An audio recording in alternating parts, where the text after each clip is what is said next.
공모사업 정말 필요한 곳에 가고 있을까요? 우리는 종종 공모사업이 뜨면 급하게 계획을 세우고 지원서를 작성하곤 합니다. 하지만 이렇게 급조된 계획이 과연 당사자와 지역사회의 진짜 필요를 반영하고 있을까요? 오늘은 무분별한 공모사업 신청이 가져오는 문제점과 우리가 나아가야 할 방향에 대해 이야기해 보겠습니다. 자, 양원석의 복지생각 지금 시작합니다. 공모사업이 나오면 그제야 필요성을 찾고 급하게 계획을 세우는 경우가 많습니다. 평소에는 인식하지 못했던 필요성이 갑자기 생겨나는 걸까요? 촉박한 시간에 맞춰 급조된 계획은 현실과 맞지 않을 가능성이 큽니다. 정말 필요한 사업이라면 공모사업이 나오기 전부터 궁리되고 있었어야 합니다. 그렇지 않다면 우리는 단순히 공모사업을 위한 사업을 만들고 있는 것은 아닐까요?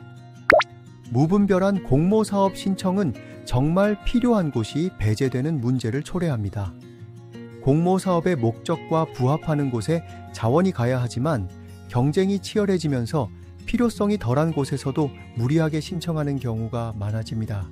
결국 자원이 절실한 곳이 외면받고 공모사업이 본래의 취지를 잃게 되는 것입니다. 공모사업을 많이 따오는 기관이 우수한 기관으로 평가받는 현실도 문제입니다. 당사자와 지역사회의 필요를 반영하는 기관이 아니라 공모사업을 잘 따내는 기관이 우수하다고 여겨지는 것입니다. 심지어 정부 평가 지표에도 외부 자원 획득 비율이 포함되면서 이러한 경향이 더욱 강화되고 있습니다.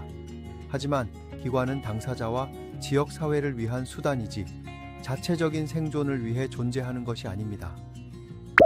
사회사업에서 실천력보다 기획력, 더 정확히 말하면 글을 지어내는 글짓기 실력이 중요해지는 문제도 있습니다.